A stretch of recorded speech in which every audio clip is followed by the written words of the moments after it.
Ce programme est financé par les amis et partenaires du ministère de Joyce Meyer.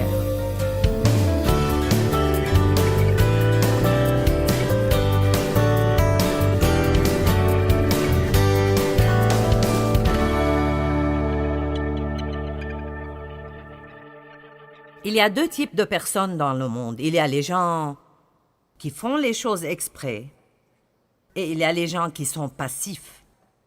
Maintenant, les gens passifs sont des gens qui veulent que quelque chose de bien arrive. Mais ces gens ne feront pas vraiment beaucoup pour que ça arrive.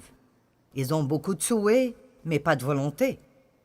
Et puis, il y a les gens qui lisent la parole, ils savent ce qui est bon, et ils le font avec l'aide de Dieu, ce que nous ne pouvons pas faire sans la volonté de Dieu. Établissons cela d'abord. Mais voici l'autre chose dont nous devons nous rappeler, c'est que tout ce que Dieu nous demande de faire, il nous donne la capacité de le faire. Tout ce que vous sentez que Dieu vous demande de faire, il vous donne la capacité de le faire. Tout ce que nous devons faire est juste de nous appuyer sur lui. Dieu, j'ai besoin de toi, je ne peux rien faire sans toi. Donnez-lui la louange et la gloire et vous laisserez ce flux de puissance entrer dans vos vies tout le temps. Et alors, j'ai décidé que je parlerai de l'attitude. Nous avons parlé de la puissance de l'attitude. Comment avoir une attitude visant vers le haut au lieu d'avoir une attitude visant vers le bas. Si vous visez vers le haut, vous aurez une vie meilleure que la moyenne. Et si vous visez vers le bas, alors vous serez toujours plus bas que la moyenne. Nous aurons toujours moins que Dieu veut que nous ayons. Maintenant, tout le monde veut avoir une bonne vie. Tout le monde veut avoir une bonne vie. Mais pas tout le monde, même ici, fait ce que vous avez besoin de faire pour avoir cette bonne vie. C'est vraiment que la passivité est l'une des plus grandes tromperies du diable. C'est l'attitude de « je veux ça, mais… » Ils agissent d'après ce qu'ils ressentent. Ils attendent de le sentir avant de le faire. Ils attendent que tout le reste du monde le fasse. Il y a très peu de gens dans le monde, quand vous considérez toutes choses, qui sont prêts à faire ce qui est juste, même s'ils sont les seuls qu'ils connaissent qui le font. Nous sommes beaucoup trop affectés par la foule et par ce que les autres font. Et Dieu cherche des personnes qui nageront contre le courant alors que tous les autres flottent avec le courant. C'est facile de flotter, mais aller à contre-courant n'est pas aussi facile. Alors ce matin, je vous parlerai d'avoir une attitude patiente. Dans le deuxième enseignement, je vous enseignerai à propos d'avoir une attitude désintéressée parce que je crois vraiment qu'il y a un appel pour nous de nous lever et de compter dans ces jours où nous vivons. Il y a 5 régions dont on parlera dans l'impatience. Il y a beaucoup de choses envers lesquelles nous pouvons être impatients, et certains sont impatients envers certaines choses, mais pas impatients envers d'autres. J'ai vaincu certains degrés d'impatience dans ma vie parce que, pour être honnête, l'impatience est probablement ma plus grande faiblesse. J'ai une personnalité forte et colérique. Si je vous dis de faire cela, faites-le bien. Ne me faites pas vous le redire. Alors, c'est comme ça que j'ai commencé. Dieu merci, je ne suis plus comme cela. Je pourrais glisser dans cette direction de nouveau si je ne continue pas de travailler sur cette attitude. Alors si vous n'avez pas besoin de cela aujourd'hui, je serai heureuse de prêcher pour moi-même. Amen. Alors, au début, j'étais très impatiente envers Dieu. Comme je ne comprenais pas pourquoi Dieu ne faisait pas ce que je voulais qu'il fasse. Et même les choses dont Dieu promet dans sa parole qu'il les fera, il ne les fait pas toujours d'après notre programme. Ça ne vous frustre pas quand vous savez que Dieu peut faire quelque chose et ce ne serait pas difficile pour lui du tout, mais pourtant il ne le fait pas? Alors, si tu peux le faire en 5 ans, pourquoi tu ne pourrais pas le faire en 1 an? Pourquoi ai-je dû passer par toutes ces choses? Éventuellement, vous apprenez que quoi que vous fassiez, vous ne pousserez pas Dieu. Alors, quoi que vous attendez maintenant, vous feriez mieux d'apprendre à attendre, parce que l'attente est un fait dans la vie. Nous attendons tous, mais certaines personnes attendent mieux que d'autres personnes. Alors, facilitez-vous la chose. Dites, mon temps est entre tes mains. Je sais que tu as un plan pour moi.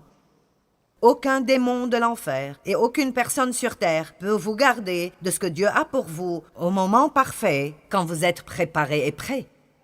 Il y a beaucoup de choses que Dieu a préparées pour nous, mais il doit nous préparer pour ces choses qu'il nous a destinées. Je vous le dis, c'est dur, parfois, quand vous avez un rêve et vous le voyez si clairement. Oh mon Dieu, vous le voyez si clairement, et vous savez que c'est ce que Dieu veut pour vous. C'est difficile de comprendre souvent, même si c'est exactement vrai que Dieu a préparé cela pour vous, qu'il doit vous préparer maintenant pour ce qu'il a pour vous. Pas tout le monde est prêt pour tout quand il pense l'être. Nous pensons que nous sommes prêts, mais pas toujours. L'impatience avec les gens. Combien sont impatients avec les gens? Vous savez, pensons juste à certaines des choses envers lesquelles nous pouvons être impatients quand il s'agit des gens. Disons juste, comment agissez-vous quand vous attendez dans une file? Et si vous avez un caissier lent? Ou un caissier qui est nouveau et qui ne sait pas ce qu'il fait? Ou si la personne devant vous a 3 articles sans étiquette et puis ils doivent aller chercher dans le magasin pour trouver les prix? D'accord, vous voyez, je deviens bonne dans ceci. Je peux faire ça parce que j'ai presque perdu mon salut avec des caissiers lents il y a 30 ans. Je veux dire, c'était comme si j'avais ma broche chrétienne brillante en cristal. Et vous savez, tous mes bijoux chrétiens, et j'étais dans la file du magasin. J'avais 3 enfants alors, et ils me rendaient folle, et j'avais mon plan, je voulais amener ces prévisions, en finir avec cette file, les ramener à la maison, les ranger, et puis faire quelque chose d'autre. J'avais mon plan, ne gâchez pas mon plan. Quelqu'un est comme ça? D'accord. Et alors, je suis arrivée à un point où je priais à propos de quelle file je devrais suivre. Je me tenais là, d'accord, Seigneur. Tu sais déjà ce qui va se passer. Tu sais que je suis pressée. Laquelle de ces files ira le plus vite? Et malgré tout ce que je faisais, je terminais toujours. Dans celle qui est plus lente, quelque chose sera brisé. Il n'y a pas de prix. Et je vous dis quoi? Si vous pouviez mourir à cause de la frustration, je serais morte parce que ça m'aggravait autant que cela. Je ne comprenais pas. Dieu, qu'est-ce que tu fais avec moi? Et puis je commençais à dire, je te chasse Satan, je te chasse au nom de Jésus. Tu ne me voleras pas ma joie, tu ne me voleras pas ma paix.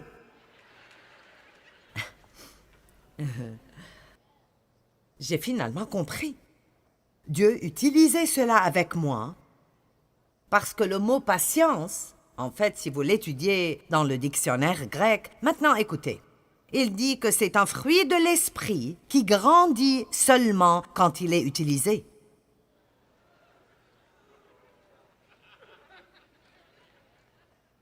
On ne peut pas prier pour que vous l'ayez. Elle grandit seulement quand elle est utilisée. Alors clairement, les gens ne veulent pas apprendre à propos de la patience parce qu'ils comprennent que quand ils commenceront à prier pour la patience, ils auront des problèmes. Et en fait, cela est vrai. Néanmoins, la Bible dit que quand vous êtes parfait, quand vous avez cette patience parfaite, quand un homme est patient, il est parfait et entier et n'a besoin de rien. Je peux être dans cette file et ne pas vouloir en avoir fini et être ailleurs. Je peux juste être là et jouir. Donc j'ai finalement pu maîtriser le problème des caissiers. Puis il y a eu des caissiers absents. Je voulais payer et je ne pouvais même pas trouver quelqu'un qui prendrait mon argent. Et j'ai pensé, cela arrive à un point qui ne sera pas plaisant du tout. Comment agissez-vous quand vous dites à quelqu'un de faire quelque chose et ils ne le font pas la première fois? Que vous le leur dites, et vous devez le leur dire encore et encore. Et c'est comme, ne peux-tu pas entendre? Tu ne m'as pas entendu te dire cela? Qu'est-ce que ça vous fait si vous demandez quelque chose à quelqu'un et vous recevez une chose différente? Vous voyez, là, votre attitude ressort. Ça n'a pas besoin d'être des mots, c'est sur votre visage, c'est comme... N'aimez-vous pas cela? C'est comme... Donc, qu'est-ce que nous disons avec nos expressions faciales? Tu es tellement stupide. Et ce que nous faisons avec notre mauvaise attitude, nous le faisons avec des personnes qui sont en train de faire de leur mieux. Le fait que les gens n'ont pas les mêmes dons ou talents que j'ai ou que vous avez ne veut pas dire qu'ils ne sont pas précieux. Et, pour être honnête, Dieu nous met avec des gens qui nous irritent. Et il le fait exprès.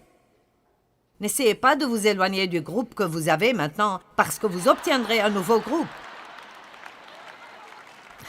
Parce que, vous voyez, Dieu utilise ces choses sur nous pour polir les bords rugueux en nous.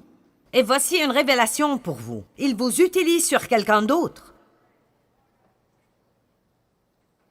Alors, n'allons pas penser que nous avons le contrôle parce que si vous pensez que la personnalité de l'autre personne vous dérange, demandez-leur de ce qu'ils ressentent envers vous. Donc Dieu a un plan. L'impatience. Donc j'ai finalement compris cela. Je crois vraiment qu'en gros, la plupart du temps, je traite les gens assez bien et j'ai eu la révélation que ça offense Dieu quand nous maltraitons les gens et alors nous devons vraiment essayer d'être décents envers les gens parce que tout le monde a une histoire que nous ne connaissons pas. Et tout le monde a de la peine et tout le monde passe par quelque chose. Et même quelqu'un qui paraît être résolument méchant, s'ils sont comme cela, ils ont quelque chose dans leur vie qui leur fait mal ou quelque chose qui les a blessés. Et si nous allons représenter Christ, alors nous devons vraiment développer une attitude plus patiente avec les gens. Alors commencez à prier pour la patience. J'ai vu cette face, John. Qu'est-ce que tu penses? Peux-tu faire cela? Je suis heureuse d'avoir quelqu'un de nouveau à taquiner quand je viens ici. Je pense que je peux le taquiner. Et donc, vous pouvez aussi être impatient envers vous-même. Et je suis passée par beaucoup de cela. Et j'ai pratiquement dépassé cela. J'ai dit à Dieu un jour, « Regarde, voici ce que c'est. Tu savais ce que tu aurais quand tu m'as prise. Si tu ne voulais pas me supporter, tu aurais dû choisir quelqu'un d'autre. Et je suis fatiguée de m'excuser pour qui je suis. Dieu ne me le demandait pas.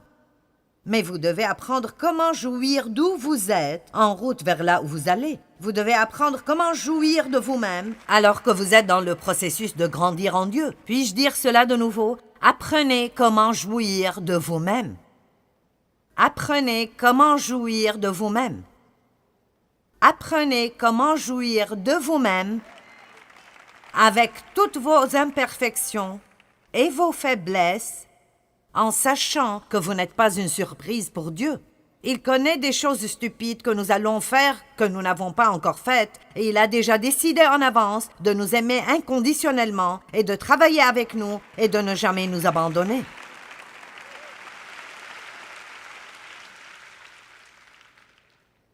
Soyez patient envers vous-même. Puis il y a la région d'être patient avec les objets et les choses. Maintenant, je ne suis pas si bonne dans ce domaine. Puis-je avoir mes accessoires? Il y a quelque chose avec quoi j'ai un grand problème. Priez pour moi. Et c'est l'emballage. Je veux dire, je pourrais perdre mon salut à cause des emballages. Ceci est une bouteille de gouttes pour les yeux. Je les ai sortis ce matin et j'ai dit, oh non.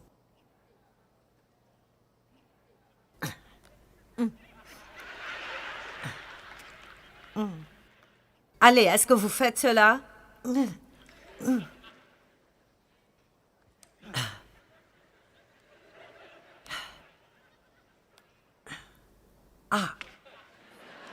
Et puis je dis, quel est le problème des gens? Ils vous vendent ces choses et ils ne s'attendent pas à ce que vous les ouvriez. Eh bien maintenant, Dave dirait, pourquoi ne prends-tu pas une paire de ciseaux pour couper cela? Parce que ça me demanderait de la patience de marcher pour trouver les ciseaux et revenir et faire cela. Je n'aime pas ça.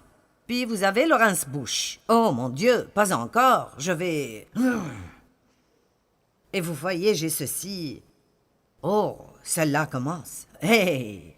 Oh, mais ça ne marche toujours pas. Donc, cette année, les emballages sont mon but. Je vais arriver à un point où je suis libérée d'être contrariée par les emballages. Mais vous savez, la façon d'être libérée de quelque chose est de le faire encore et encore et encore et encore jusqu'à ce que ça ne vous gêne simplement plus. Vous mourrez finalement à cela. Vous voyez, maintenant, je peux me retrouver dans une file lente et je me dis... Pas cette fois, Satan. Déjà vu, déjà fait. Je garderai ma paix. Ah, mais le truc des emballages, je dois toujours le maîtriser. J'ai aussi un autre petit problème que je vous dirai. J'ai un épi de cheveux juste là. Et je vous montrerai ce qu'il fait.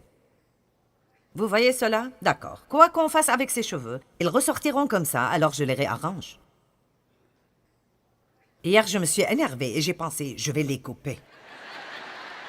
Alors, j'ai sorti mes ciseaux. Maintenant, je les ai rendus trop courts, alors ça a fait que c'est de loin pire. Combien d'entre vous ont des choses comme ça dans vos vies? Juste une petite chose qui est simplement insupportable. Et puis, il y a toute cette région de... Et c'est l'un de mes buts. Ces deux dernières sont juste mes problèmes. Vous ne pouvez pas vous donner sur ce que vous faites, parce que mentalement, vous êtes déjà à la chose suivante. Certains d'entre vous sont ici ce matin, mais vous n'êtes pas ici parce que vous pensez déjà à ce dont vous devez faire quand vous rentrez. Et alors, nous ne sommes jamais nulle part avant d'avoir notre pensée où nous sommes. Si notre corps est quelque part, ça ne veut pas dire que nous y sommes. Et je ne sais pas, je pense que ça fait partie de ma personnalité colérique et agressive, mais cela m'est difficile de rester où je suis. Je suis toujours, en quelque sorte, en chemin vers la chose suivante, parce que je suis résolue, je suis agressive et j'ai un plan. Nous faisons ceci, allons faire cela. Donc, j'ai cette manie, quand je suis en voiture, quand nous nous approchons de notre maison, et elle est visible, j'enlève la ceinture de sécurité et je me prépare à descendre du véhicule. Il n'y a pas longtemps, ma fille m'a dit « Maman, pourrais-tu me laisser parquer la voiture avant d'en descendre? » Quand nous garons dans un parking, je suis hors de la voiture, j'ai toutes mes affaires et je suis dans le magasin et Dave est toujours en train de prendre ses affaires de la voiture. Et je dis, comment est-ce possible de prendre si longtemps pour sortir de voiture? Qu'est-ce que tu fais? Combien d'entre vous sont vraiment des personnes rapides? D'accord. Combien d'entre vous sont plus détendus, lents et vous lassez de ceux qui sont rapides? Et je peux très bien vous garantir qu'une personne rapide est mariée à une lente et une personne lente est mariée à une rapide. Allons maintenant. C'est comme, d'accord Dieu, est-ce que nous nous amusons ou pas? Ceci est, après 47 ans, ceci n'est plus amusant du tout. Je vous le dis, ce verset dans la Genèse, qui dit que l'homme laissera son père et sa mère et s'attachera à sa femme, et les deux deviendront une seule chair, n'est-ce pas magnifique? Mais je vous le dis, c'est le fait de devenir qui est le problème. Et c'est un problème continu et un problème sans fin. Très bon. Maintenant, allons droit au but et revenons au sérieux. Tout d'abord, si vous n'avez pas de patience envers Dieu, si je n'ai pas de patience envers Dieu, j'irai dans ce que la Bible appelle les œuvres de la chair.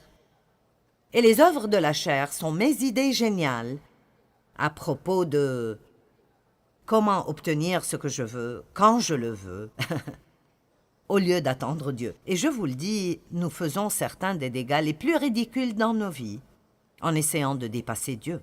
Nous le voyons dans Genèse. Je ne prendrai pas le temps de raconter toute l'histoire, mais sûrement vous réaliserez que quand Dieu a promis à Abraham et Sarah qu'ils auraient un enfant et l'enfant ne venait pas,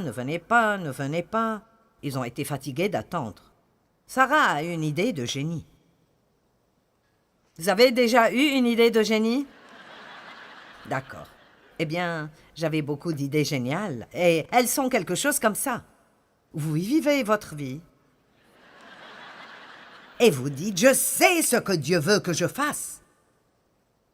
Votre mari n'est pas sauvé, alors vous pensez, ou votre mari est quelqu'un qui a une mauvaise attitude. Vous avez déjà décidé que vous allez acheter ces 5 livres à propos de l'attitude, et vous allez ouvrir ces livres et les mettre partout où vous pouvez dans la maison, parce que maintenant vous avez un plan pour réparer son attitude. Combien d'entre vous savent que rien ne marche si ça ne vient pas de Dieu? Écoutez, il est l'auteur et le consommateur, et il m'a déjà dit, je ne suis pas obligé de finir quelque chose que je n'ai pas commencé. Si vous commencez, c'est votre bébé. Donc nous devons vraiment apprendre comment faire les œuvres de Dieu et ne pas faire les œuvres de la chair. Vous dites, eh bien, comment puis-je les discerner? Eh bien, les œuvres de la chair sont des œuvres qui ne marchent pas. C'est nous qui essayons de faire que quelque chose arrive quand ça n'arrivera simplement pas. Et nous ne comprenons pas pourquoi ça n'arrive pas. Et nous disons alors cela. Dieu, j'ai vraiment fait tout ce que je sais faire. Et je ne comprends pas pourquoi ceci ne marche pas. Et puis parfois nous devenons très dramatiques et cela n'impressionne pas Dieu du tout. Et nous tombons même par terre. C'est fini. J'abandonne. C'est fini. J'abandonne. Que veux-tu que je fasse? Allez, vous connaissez quelqu'un qui fait ça? Eh bien, la vérité est que Dieu ne nous demande pas de faire quoi que ce soit, excepté croire. Et puis, quand nous obtenons une instruction de lui, visiblement pour faire ce que nous croyons que Dieu nous dit de faire, nous devons apprendre comment arrêter les œuvres de la chair. Je me suis presque détruite à cause des œuvres de la chair, en essayant de faire grandir mon ministère, en essayant de changer mon mari, en essayant de changer mes enfants, en essayant de me changer moi-même, en essayant de ne pas essayer. Je veux dire vraiment...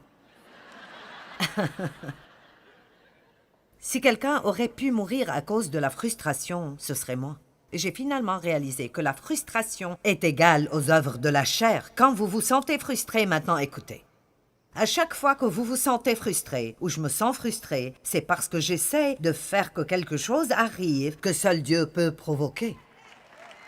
M'avez-vous entendu? Allez, ceci vaut d'être mis sur une pancarte.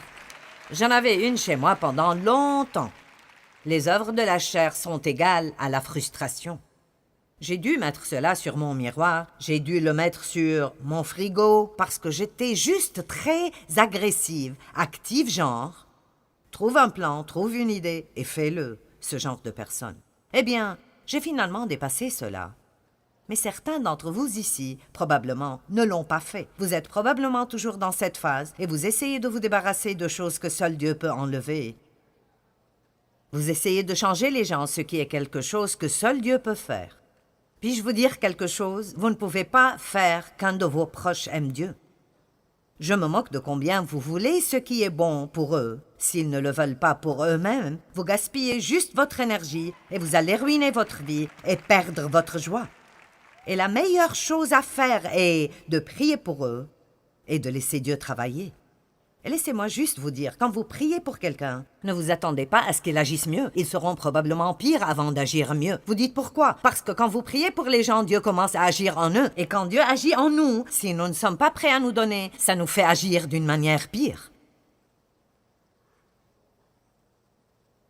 Avez-vous déjà dit, eh bien, cela n'a pas marché? Ils sont pires qu'avant.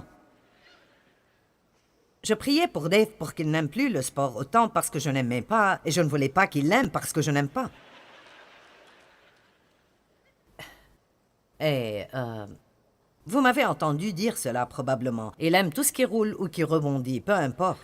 Et quand je grandissais, mon père ne me laissait jamais rien faire. J'étais en fait juste manipulée et contrôlée. Et je peux me rappeler d'être contente avant d'avoir la vingtaine et... Dave pratiquait tous ses sports alors qu'il grandissait. Je veux dire, Dave aime tout ça. J'ai commencé à prier pour lui pour qu'il ne fasse pas tant de ceci et tant de cela, et j'essayais de l'amener à changer. Une fois, je suis entrée dans la chambre où il regardait un soir un match de foot, écoutait un match de baseball et faisait briller ses clubs de golf, et j'ai pensé, vous savez quoi? Cela ne marche pas.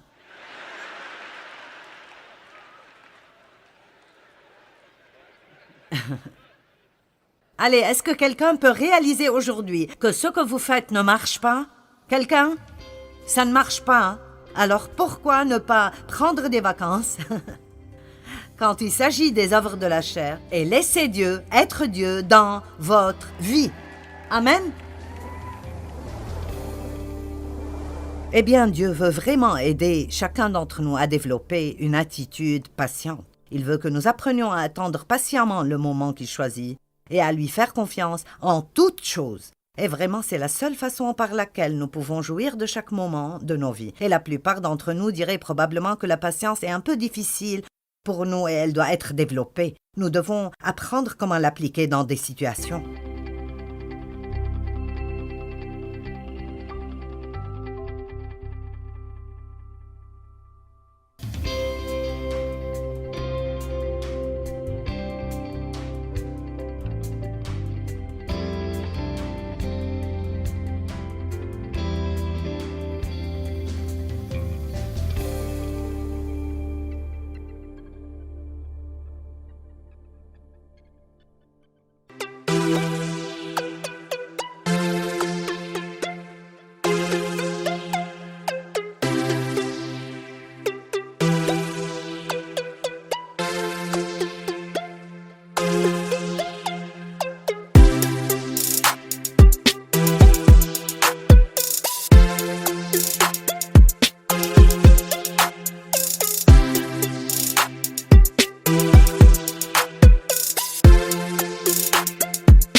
la